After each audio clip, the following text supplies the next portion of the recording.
All right, so we're just going to be going over the deer painting. This is part 2. I did the earlier section live with my audio, but now my kids are being super noisy, so I'm just going to be back here in the background, just kind of going over what I was doing. So I'm preparing raw sienna to make a darker area along the backside. And I'm just really looking at my reference photo and seeing where I can utilize the paint that I have provided myself. I've wet down the brush a little bit so that I can get that taupey color as well as the Naples yellow from the underside of that. I'm using my flat brush so that I can get as much of the area covered and blending it in with my finger,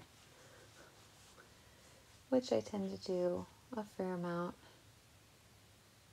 My hands and wrists and arms are usually having a fair amount of paint. So as I'm looking at my reference photo, I'm seeing that there is a little bit darker color on the top of the head, along the jawline,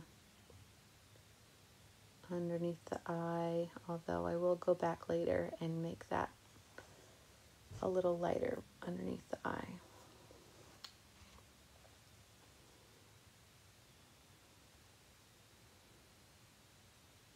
Like I was saying earlier, it kind of looks a little bit grumpy, but I promise you it will be a lot more friendly looking eventually.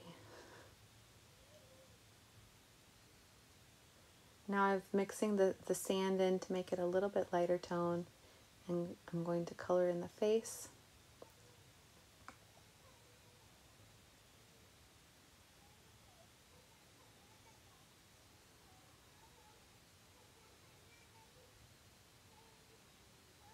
So even though I've told you to have 8 colors, the yellow, Naples yellow, is really just as a base for the body. It's the under color, and then the pink is really only for the ears and flowers if you choose to do flowers. I'll post that in the supplies as well. Those are not necessarily, the pink is not necessarily as prominent in the final piece, as well as the earth green. I think I prefer the olive green to the earth green, and they really both are about the same tone, so it worked out pretty well. Okay, so I've followed the lines, coloring in the ears now. Once again, I'm finding the parts of the reference photo that are as closely resembling the color that's on my palette. So I look over the whole deer and I see where on the image the similar colors to my palette are, and then I paint that onto the canvas.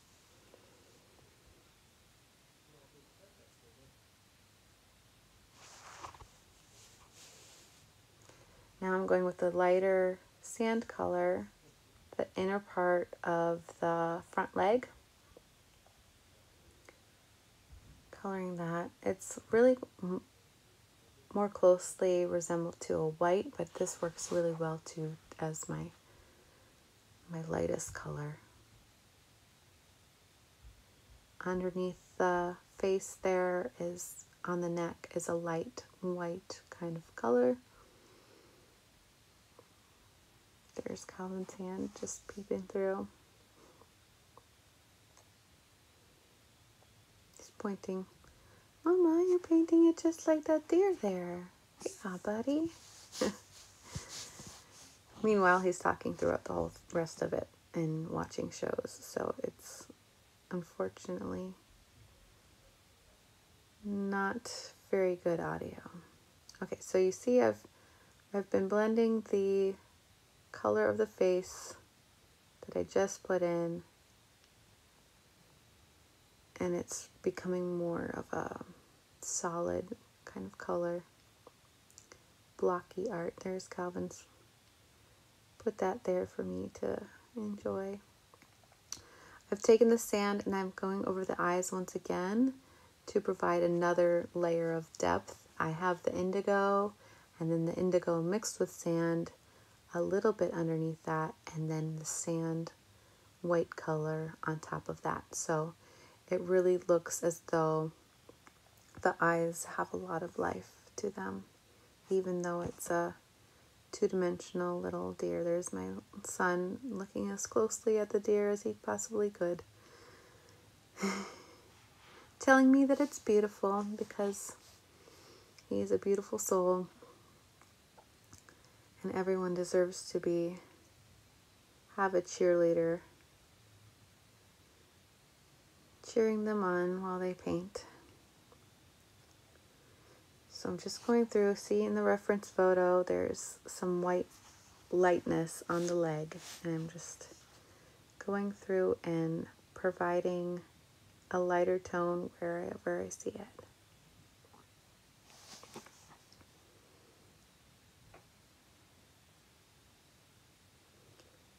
So the underside there of that front leg, and then I'll go through on the belly as well.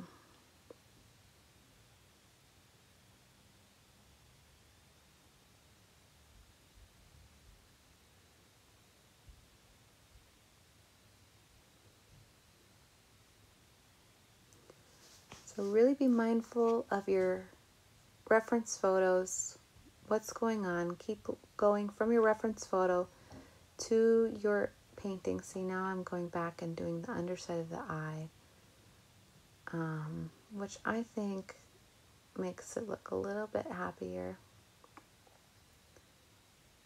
And then the highlight on the nose, the reflective light.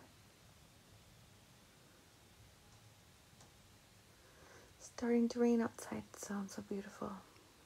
Okay, so now that I've kind of brought the face to life, I'm going to go back over some of the areas that I've done the sand. I'm going to do a second coat just to make it more solid and really refine the areas that, the lines that I've made, the areas that are that color. The inside of the inner side of that forward leg.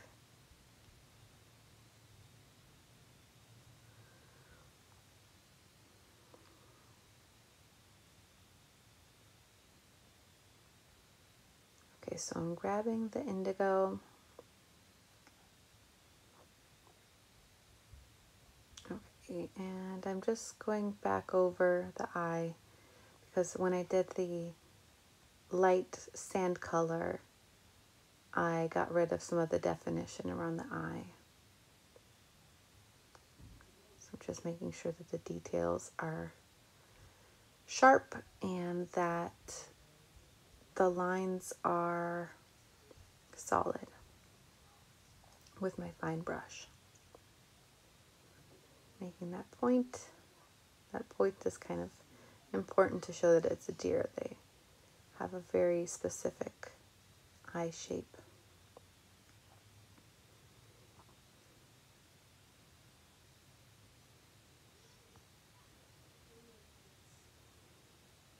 I've painted probably 12 deer, and everyone is different. Each one is different. I've painted blue deer and yellow deer and kind of true to color, realistic, more realistic looking deer.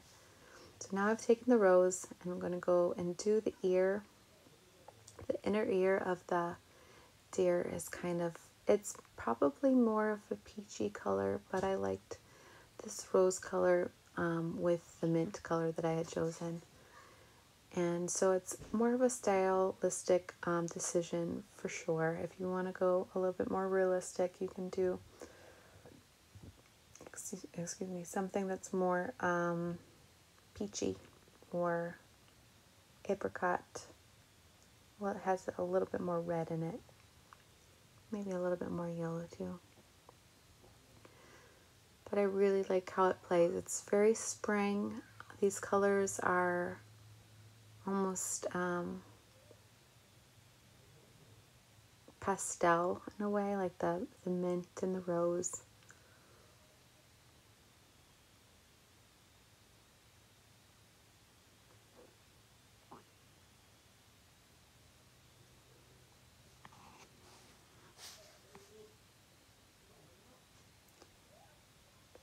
There's raw sienna.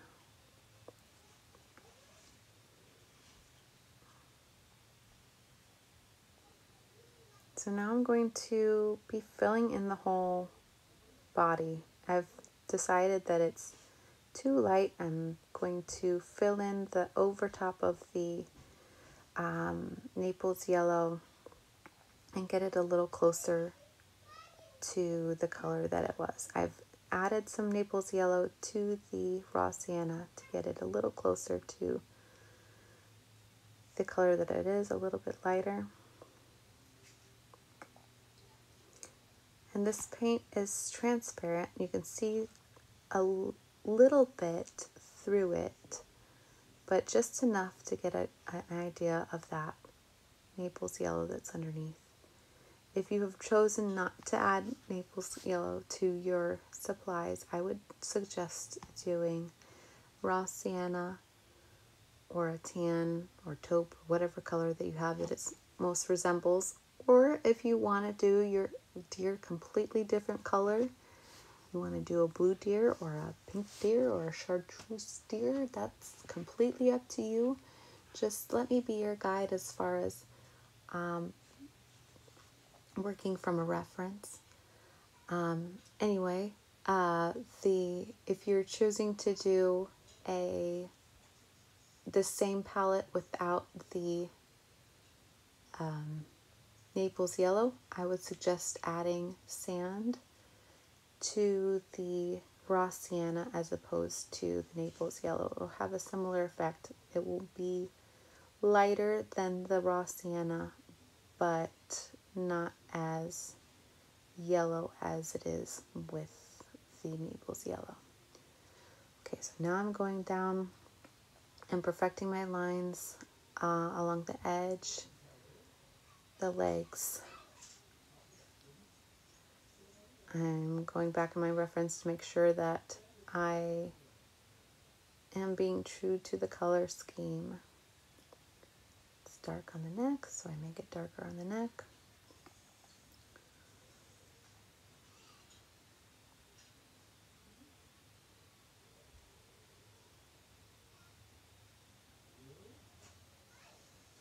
Anywhere you see that there's, sometimes when you are painting, you'll see that there are white spots from the canvas, and I try my best to make sure that they are all completely covered and filled in. All of the divots are filled in with paint.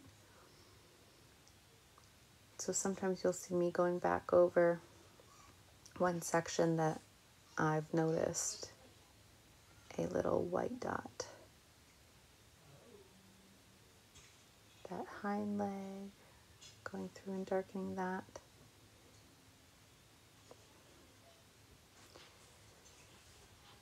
At any given moment, take a step back from your piece, and sometimes you'll notice that maybe it feels like you're not going in the right direction.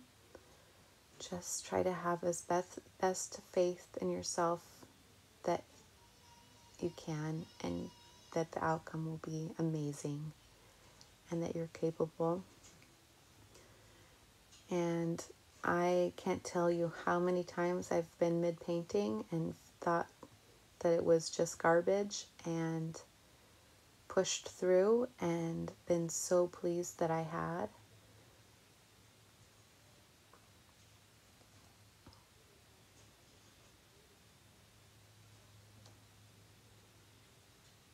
I hope I'm not making this look too easy. And if I am, it's because I've had many, many years of practice. And like I said, I've painted probably at least a dozen deer. And so the more you paint, the better you get. And the more practice you give yourself with any hobby, really, the better you get. So I encourage you to, if this deer does not turn out as you wish, to feel free to gesso it, which is, or gesso, or I think it's pronounced gesso, I'm pretty sure. I always second guess myself with that because I've heard it be called so many things. But it's basically you can also use white paint. Go over it again. This canvas was actually an abstract painting previous to me painting this deer on it. I took gesso, went over it with a wide brush, and now I'm focusing on this complementary piece. I'm trying to move the paint around and get it off of my brush. Anyway, so like I was saying, you can feel free to, if this is not coming out the way that you want, to try again and be patient with yourself. Now I'm taking the sand and I'm going to go over once again on this light area and make some highlights. That nose, around the nose, and around the eye, and connect the edge of the eye around the face.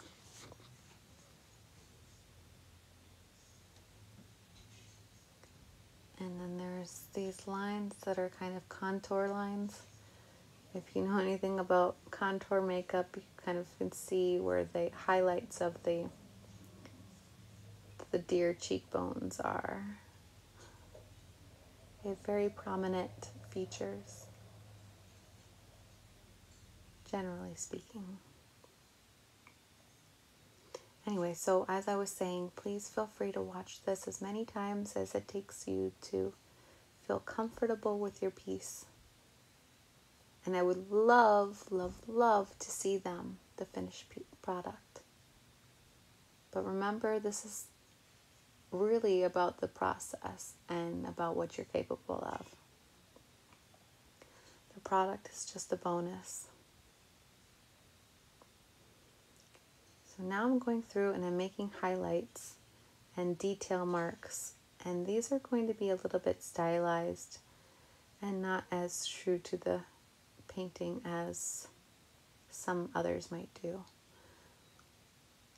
So there's hair along the inside of the inner ear of the deer, and I'm just kind of going through and making that fur.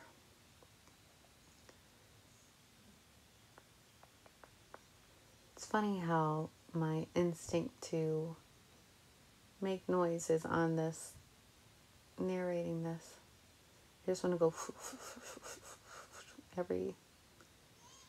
every stroke.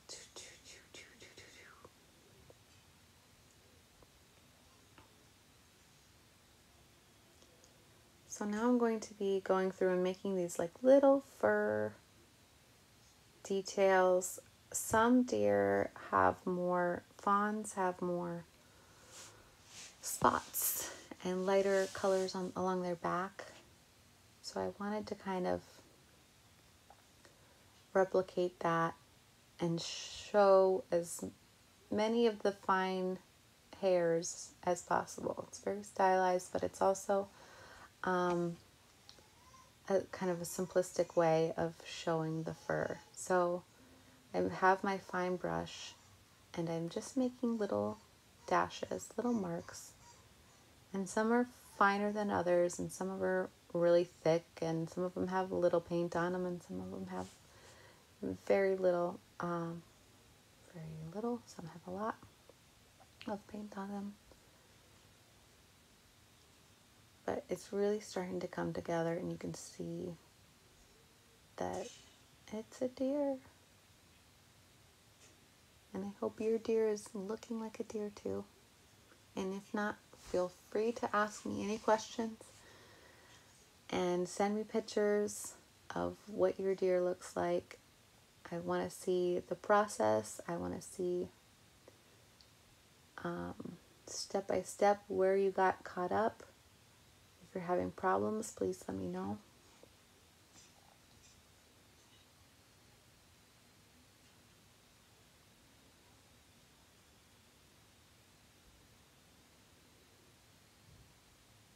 So as I stated before, it may be difficult. Okay, now I'm going over the tail. It may be difficult to use the reference as a reflection. If this is the case, if you're having trouble seeing because we did the transfer onto the canvas, if you're having trouble seeing how it reflects from the reference, I would suggest the next time doing it, to draw it straight as we did in the drawing part onto the canvas. And that will really help you to see things for how they are, as opposed to having it be easy to place it onto the canvas. So the fur is kind of funny in a way.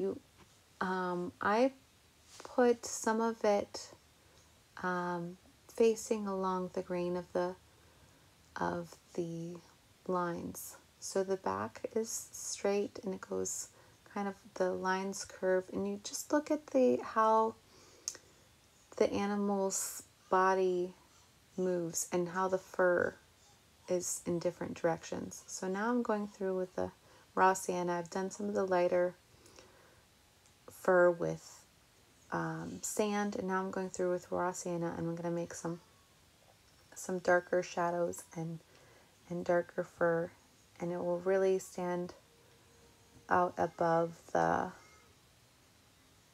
other thinner layers beneath.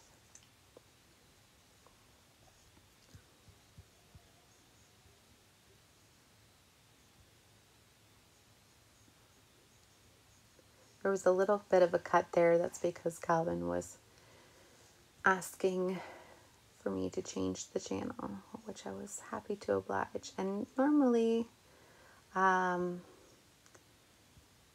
gets to, if I'm painting, he gets to do his screen time, and I'm perfectly fine with that because Mommy needs to paint. It's my sanity. Now I'm going through and making some darker sections on the face and along the ear and on the chest and back.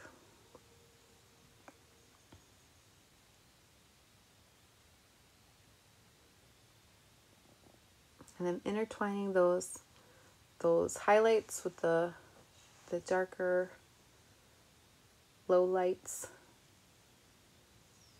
and along the legs. And I'm going to go through and do an outline for the white areas. It's not necessarily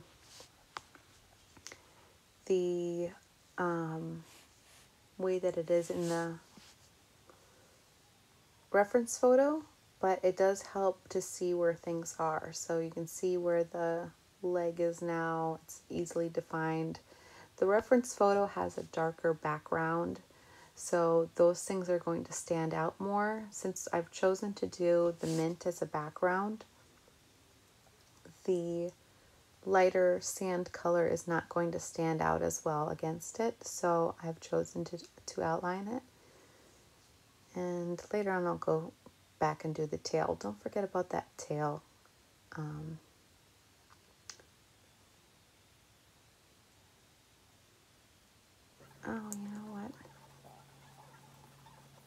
forgot about the tail. No, I haven't forgotten about it, but I do have it later in the video. So now I'm just speeding through. This is just me going over the background, and if I'm doing a painting on a canvas, I generally paint the edges as well, the sides of the painting. And for this piece, I've chosen to do the sides this mint color as well. If it's an abstract piece or a representational piece that that has the background going around the side, I tend to bleed it over to the edge. I've turned it over just as so that I can reach it more easily, so that I'm not dragging my arm through the paint. You may find that that's not necessary for you, but it also gives you a different perspective on the piece. Sometimes just turning your piece into a different orientation and getting a different view of it helps you see it in a different way.